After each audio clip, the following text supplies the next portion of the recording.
Hi, and welcome to the next video in my home maintenance series. I'm Kirk, a realtor with the Denise Townsend group at Keller Williams Sunset Corridor. In my last video, we talked about the importance of siding. And now, in the spirit of Halloween, I thought we'd go somewhere truly terrifying. The attic. If you're anything like me, you probably don't spend a whole lot of time in your attic, and that's fine. Really, you just need to pop up here once a year to make sure everything's looking good. But one of the most important things I want to tell you about your attic is if you're like most people in America, you probably store a lot of stuff up there. Stop doing that! Your attic is not a great big storage space.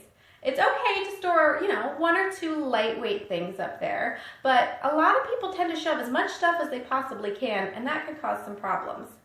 And the other two really important things to remember about attics are the importance of insulation and ventilation. And I'm going to go over those two things with you right now. So let's go take a look. Alright guys, here we are in the terrifying attic, which not really so bad once you get up here. Now, a couple things about storage, some do's and don'ts if you will.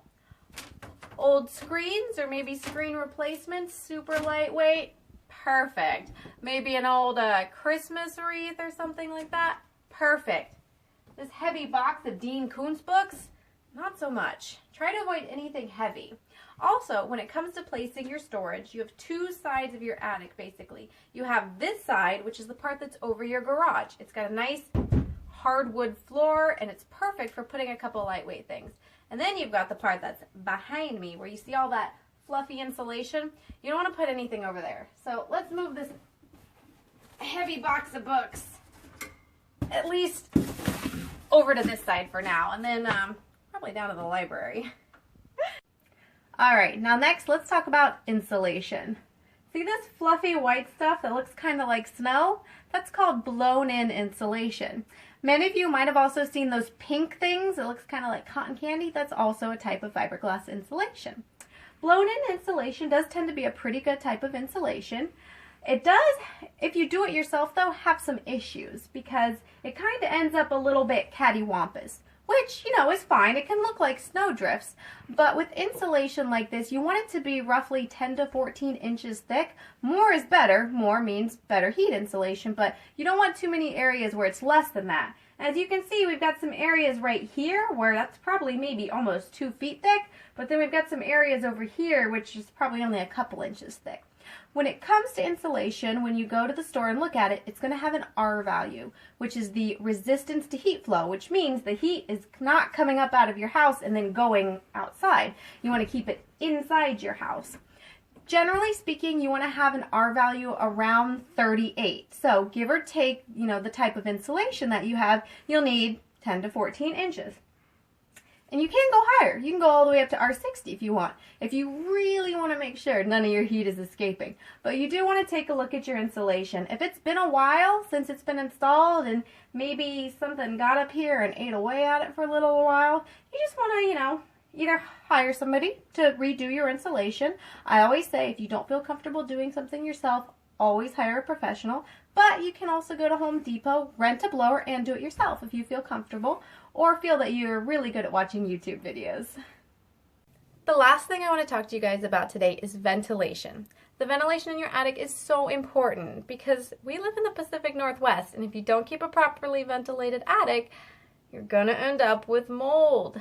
But again, if you do end up with mold, don't panic. It's okay. Just call me and I'll help you figure out the best course of action.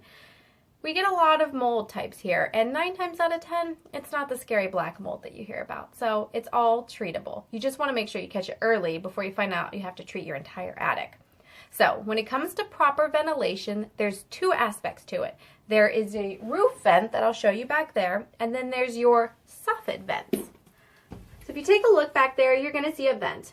And if you look around your attic, you're actually going to realize that you have a bunch of those little vents, and you also have those little vents outside your house. You may have noticed them and not quite realized what they were. So let's pop out real quick and take a look at an outside vent. Okay, so we're on the outside now, and if you want to look up there, that's going to be the other side of that soffit vent that we saw inside the attic. So these soffit vents are going to be all around your house, and they're really important because they pull the air in from outside, circulate it through your attic, and then the air escapes up through the roof vent. The roof vent is going to be that thing on top of your roof. It kind of looks a little bit like a black pole wearing a hat. That's going to be your roof vent.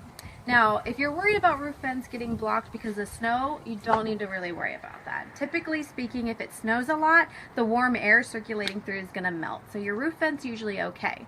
The one you want to keep an eye on is that soffit vent.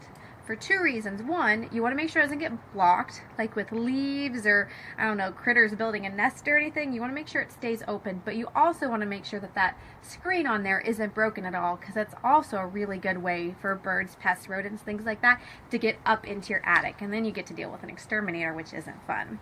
But as long as you keep your soffit vents clear and the roof vents stay clear, you're going to have nice, good circulation through your attic, and you're not going to have to worry about moisture accumulating in there, which means no mold. And that's it, guys. This doesn't have to be a scary or spooky place. You just need to pop up here once a year, take a look around. Make sure you don't have any heavy stuff stored up here. Make sure your insulation is still looking good and the proper thickness. And make sure you keep your roof and soffit vents clear. Easy peasy.